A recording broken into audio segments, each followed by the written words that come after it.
This video contains news and analysis related to a recent terror attack in Kashmir. The content may include sensitive visuals and discussions that could be distressing to some viewers. Viewer discretion is advised. We strongly condemn all forms of violence and terrorism. The purpose of the content is solely to inform and create awareness based on verified reports. এই মুহূর্তে পাকিস্তানের আকাশপথ বন্ধ, no fly zone পাকিস্তানের আকাশ। লাহোরে ভারতের মুহুর্মুহু হামলা, তার মাঝেই লাহোর ছেড়ে কে পালালো, কারা পালালো লাহোর ছেড়ে? বাণিজ্যিক বিমান লাহোর ছাড়লো কে? বাণিজ্যিক বিমানে লাহোর থেকে ওরা বাণিজ্যিক উড়ানের সংখ্যা ABY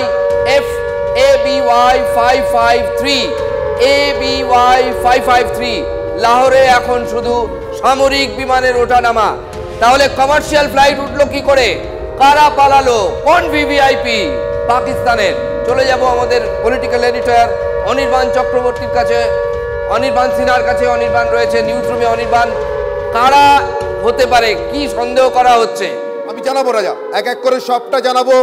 আরও একটা বড় ব্রেকিং, এর থেকেও বড় ব্রেকিং আমার কাছে আছে, সেটাও দেবো। সবার আগে TV9-এর দর্শকদের, TV9 বাংলার দর্শকদের, TV9 নেটওয়ার্কের দর্শকদের এই ছবিটা দেখাই। এই মুহূর্তে এই জায়গাটা দেখতে পাচ্ছ রাজা, ঠিক এই যে অঞ্চলটা আমি আঙুল দিয়ে দেখাচ্ছি, এটা পাকিস্তানের ফ্লাইং জোন। এই ফ্লাইং জোনটা এখন নো ফ্লাই জোন। এখানে যে গোটা চারেক বিমানের ছবি আমরা দেখতে পাচ্ছি, এটা পাকিস্তানের নিজের, এবং এগুলো সব কটা সামরিক বিমান। এই মুহূর্তে পাকিস্তানের সব এয়ারপোর্ট বন্ধ, সব এয়ারপোর্ট বন্ধ, শুধুমাত্র সামরিক বিমানের ওঠানামা চলছে। পাকিস্তান এখন নো ফ্লাই জোন। পাকিস্তানের উপর দিয়ে, পাকিস্তানের আকাশসীমা দিয়ে পৃথিবীর কোনো দেশের কোনো বিমান ওড়াউড়ি করছে না। ঠিক এই অবস্থায় লাহোর বিমানবন্দর থেকে, এই যে লাহোর দেখালাম একটু আগে, লাহোর বিমানবন্দর থেকে কে বিমানে উঠলো? তাও একটা কমার্শিয়াল ফ্লাইটে, অর্থাৎ বাণিজ্যিক উড়ান। কে এখানে এই মুহূর্তে যাত্রীবাহী বিমান নিয়ে এলো, বাণিজ্যিক উড়ান নিয়ে এলো, অথবা কোনো মালবাহী বিমান নিয়ে এলো, যাতে করে পালালেন কেউ? কে পালাতে পারেন? কে এই বিমানে উঠলেন এবং পালিয়ে গেলেন? আচ্ছা, এই বিমানটার গতিবিধি এই মুহূর্তে যদি দেখি, বিমানটা কোথা থেকে রওনা হয়েছে এবং কোথায় যাচ্ছে রাজা, যদি এবার পরবর্তী ছবিটাতে নজর রাখি, এর পরবর্তী ছবিটাতে যদি নজর রাখি আমরা রাজা, এই ফ্লাইটটাকে আমরা ট্র্যাক করছি। ABY 553 উড়েছে লাহোর থেকে, কিন্তু এই মুহূর্তে ABY 553 কোথায় যাচ্ছে সেটা কিন্তু জানা যাচ্ছে না রাজা। অর্থাৎ ABY 553 একটা বাণিজ্যিক বিমান। ভাবো রাজা, গোটা পৃথিবীতে শোরগোল পড়ে যায়। তোমার নিশ্চয়ই মালয়েশিয়ার সেই বিমানের কথা মনে আছে। ABY 553 যে বিমানটা উড়েছে, সেই বিমানটা এই মুহূর্তে কোথায় যাচ্ছে সেটা কিন্তু বোঝা যাচ্ছে না রাজা। দেখো, উড়েছে লাহোর থেকে। আমি এখানটাতে বলবো আমার সঙ্গী চিত্র সাংবাদিককে এই জায়গাটা একদম নির্দিষ্ট করে দেখাতে। উড়েছে রাজা লাহোর থেকে। অ্যাকচুয়াল টাইম, উড়ানের টাইম ছিল 9:55 PM পাকিস্তান টাইম অনুযায়ী, PST অনুযায়ী 9:55 PM, অর্থাৎ 9:55 রাতে উড়েছে। কোথায় যাচ্ছে রাজা? Not available time, not available, কিচ্ছু পাওয়া যাচ্ছে না। একটা বাণিজ্যিক উড়ান যদি রাজা উধাও হয়ে যায়, মালয়েশিয়ার 370 কথা নিশ্চয়ই তোমার মনে আছে। অবশ্যই। কি ঘটেছিল? গোটা পৃথিবীতে খোঁজ পড়ে যাওয়ার কথা। পাকিস্তানের লাহোর থেকে এই মুহূর্তে একটা বিমান উঠলো, কোথায় যাচ্ছে? এটা বাণিজ্যিক বিমান, কেউ জানে না। কেন নামলো লাহোর এয়ারপোর্টে যখন নো ফ্লাই জোন হয়ে আছে পাকিস্তান? এরপরে পরবর্তী ব্রেকিংটা দেব রাজা। এরপরের পরবর্তী ব্রেকিং, পাকিস্তানে কি তাহলে সেনা অভ্যুত্থান হতে চলেছে রাজা? পাকিস্তান সেনাবাহিনীতে পাকিস্তান সেনাবাহিনীতে বিদ্রোহ। দেশ ছেড়ে পালালেন পাক সেনাপ্রধান আসিম মুনির। যার সন্দেহ ছিল গোটা বিশ্বের, জেনারেল শাহরিয়ার শামশাদ। দ্রুত পাক সেনার ক্ষমতার হাত বদল। পাকিস্তান সেনাবাহিনীতে বাংকারে লুকিয়ে পাক প্রধানমন্ত্রী শাহবাজ শরীফ, আমরা জানতে পারছি সূত্র মারফত। পাকিস্তান সেনাবাহিনীতে বিদ্রোহ, দেশ ছেড়ে পালালেন পাক সেনাপ্রধান আসিম মুনির। জেনারেল শাহরিয়ার শামশাদ মির্জা কি পরবর্তী সেনাপ্রধান? কে হচ্ছেন পরবর্তী সেনাপ্রধান? চলে যাব অনির্বাণের কাছে। অনির্বাণ, দেখো রাজা, একে বলা যেতে পারে নিয়তির পরিহাস। যে শাহরিয়ার শামশাদ মির্জাকে সরিয়ে, মানে সিনিয়রিটিতে এই মির্জারই আসার কথা পাকিস্তান সেনাবাহিনীর মাথায়, যাকে সরিয়ে সিনিয়রিটিকে ওভাররুল করে পাকিস্তান সেনাবাহিনীর মাথায় এসে বসেছিলেন আসিম মুনির, এবার সম্ভবত তার হাতেই রাজ্যপাট বুঝিয়ে দিয়ে তাকে পালাতে হচ্ছে। এই যে বিমানটা ABY 553, এই বিমানেই সম্ভবত আসিম মুনির দেশ ছেড়েছেন 9:55 তার কারণ অন্য কিছু নয়, ভারতের প্রত্যাঘাতের জন্য ছেড়েছেন কিনা নিশ্চিতভাবে সেটাও সরাসরি বলা যাবে না, কিন্তু হ্যাঁ ভারতের প্রত্যাঘাত কারণ তো বটেই। তার কারণ গোটা পাকিস্তানের নাগরিক সমাজ, গোটা পাকিস্তানের রাজনৈতিক দলগুলো এই মুহূর্তে বুঝতে পারছে যে শুধুমাত্র নিজের ইগো চরিতার্থ করতে গিয়ে আসিম মুনির দেশের জন্য, পাকিস্তানের জন্য কত বড় বিপর্যয় ডেকে এনেছেন। অতএব পাক সেনাবাহিনীতে এই মুহূর্তে কুয়ের খবর পাচ্ছি আমরা সূত্র মারফত যে খবর পাচ্ছি তাতে শাহরিয়ার শামসাদ মির্জা তিনি হতে চলেছেন পরবর্তী পাক সেনা প্রধান এবং তিনি ক্ষমতা হাতে নেওয়ার পর সঙ্গে থাকো অনির্বাণ সঙ্গে থাকো। এই মুহূর্তের আরো বড় খবর, পাঠানকোটে গুলি করে আরেকটা পাক যুদ্ধ বিমান নামালো ভারত। আরো এক পাক যুদ্ধ বিমান নামালো ভারত গুলি করে, পাঠানকোটে গুলি করে যুদ্ধ বিমান নামালো ভারত। এর আগে F-16 নামানো হয়েছে, আরো একটা যুদ্ধ বিমান। একদিনে 5টা পাক যুদ্ধ বিমান ধ্বংস করলো ভারত। এবং আপনাদের মনে করিয়ে দিই, যারা নতুন এই মুহূর্তে টিভি খুললেন বলে দিই, F-16 এর যে চালক সে এখন ভারতের হাতে।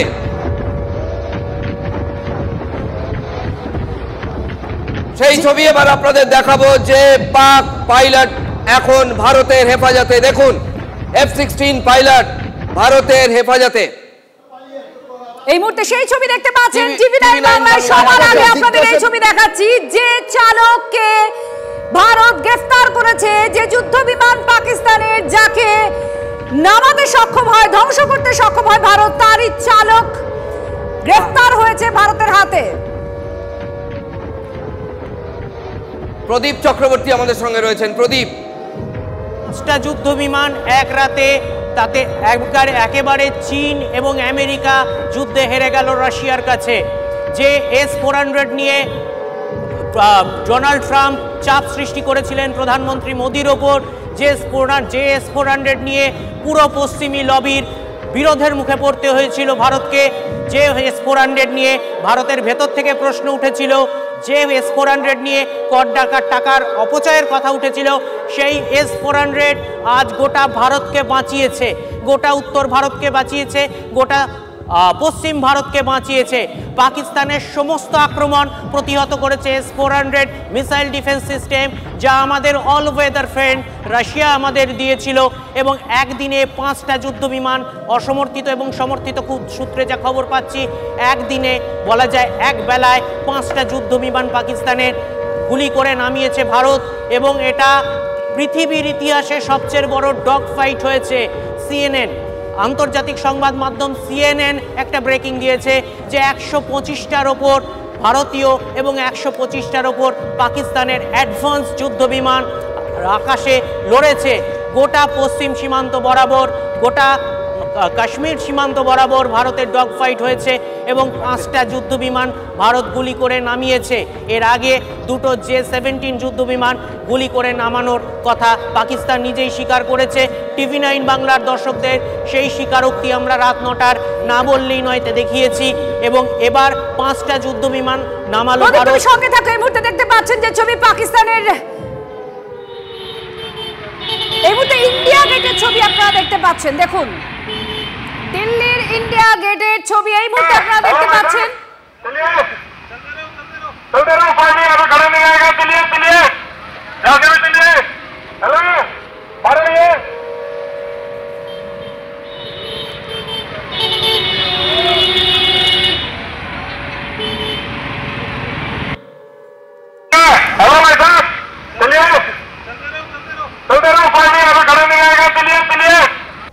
এরোসিতে ভারত পাক তুমুল গোলাবর্ষণও হচ্ছে, সেই খবর আপনাদের দিচ্ছি। এবার কোটলি সোহানা নাডিতে ভয়ঙ্কর ফায়ারিং, যেখানে পুঞ্চ এবং জয়সালমীরের ছবি আপনাদের দেখাচ্ছিলাম। পাকিস্তানের বিরুদ্ধে অল আউট অ্যাটাকে গিয়েছে ভারত। রাজস্থানে পাকিস্তানের ফাইটার জেট গুড়িয়ে দিয়েছে ভারত। এরোসিতে ভারত পাক তুমুল গোলাবর্ষণ চলছে।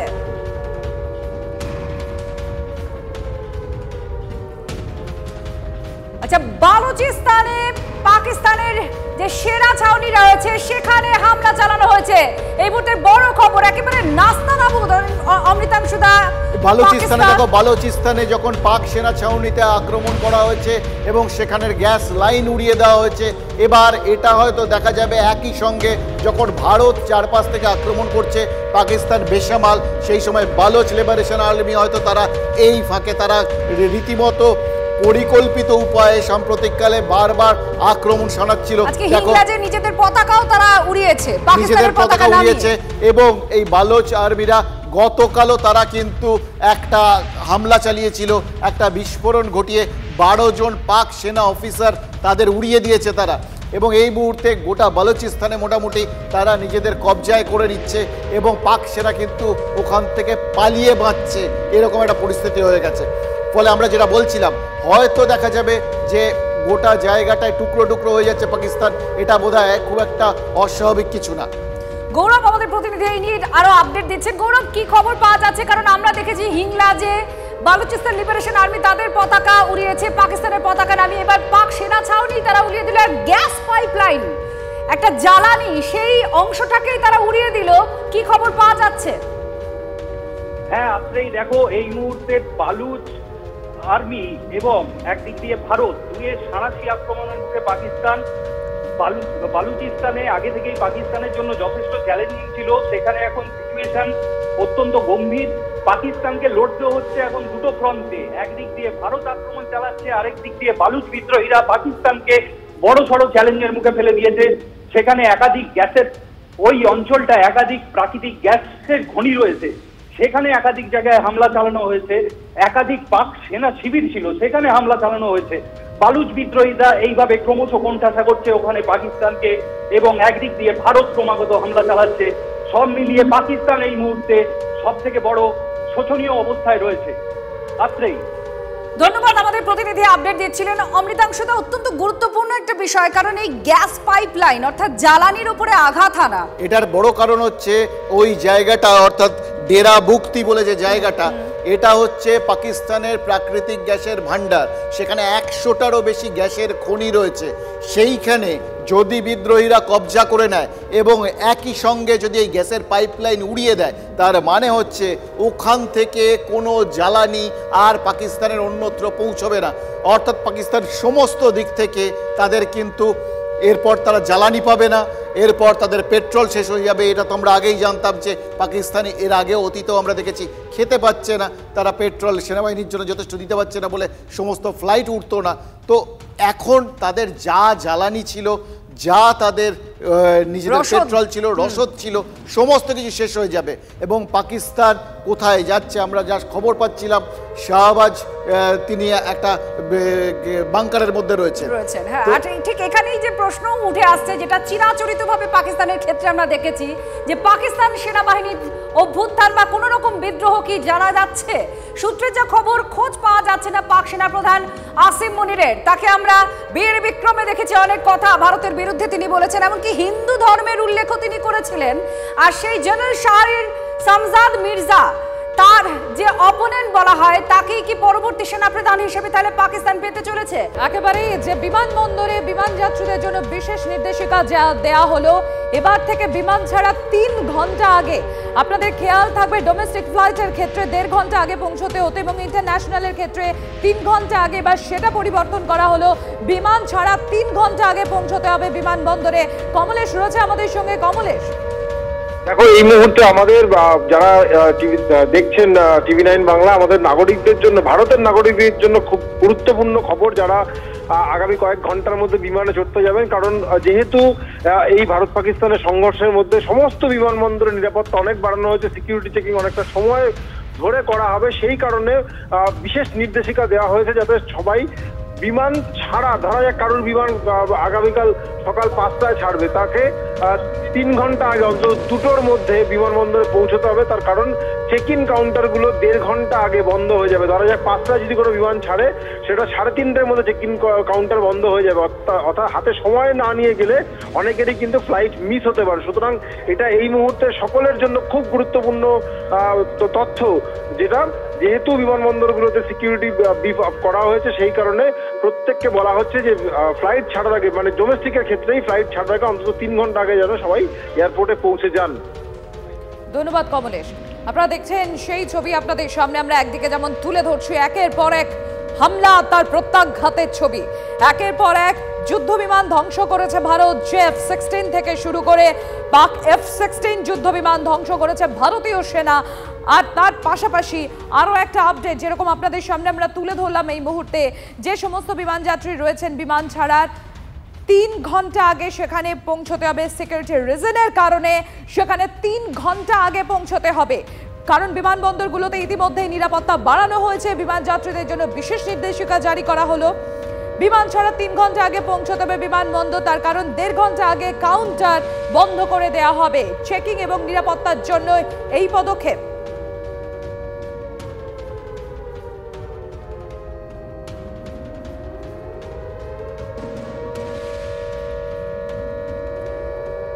আর এই মুহূর্তে আপনারা সিয়ালকোটের যে ছবি দেখতে পাচ্ছেন, ঠিক তার আগের ঘটনাক্রম আপনাদের জানাতে থাকবো, কারণ পাকিস্তানের 8টা মিসাইল প্রথমে ভারতে ঢোকে, যা ভারত সবকটা নষ্ট করেছে। তার সঙ্গে সঙ্গে ড্রোন, যে সোয়ান ড্রোন অর্থাৎ মৌমাছির মতো ঝাঁকে ঝাঁকে ড্রোন নিয়ে নিশানা করা হয়, এবং যে সমস্ত জায়গাগুলো নিশানা করা হয় যার মধ্যে খুব ইম্পর্টেন্ট জায়গা কুপওয়ারা, রাজৌরি, যেখান থেকে আমাদের প্রতিনিধি জ্যোতির্ময় লেটেস্ট আপডেট আপনাদের সামনে তুলে ধরছে। তার সঙ্গে সঙ্গে রয়েছে আখনুর, জম্মু, পাঠানকোট, সাম্বা, বৈষ্ণোদেবী, উধমপুর, কাঠুয়া, জয়সালমের, এই সমস্ত জায়গাগুলোতে আগে কিন্তু পাকিস্তান তাদের ড্রোন পাঠিয়েছে। প্রত্যেকটা ড্রোন নষ্ট করেছে ভারত, প্রত্যেকটা মিসাইলকে ধ্বংস করেছে ভারত। আর তারপর ধীরে ধীরে ভারত তাদের স্ট্র্যাটেজি আরো অ্যাগ্রেসিভ করে, কারণ ভারত প্রথম থেকেই বলেছিল তাদের আক্রমণ বা তাদের প্রত্যাঘাত যেটা হবে সেটা নিয়ন্ত্রিত হবে।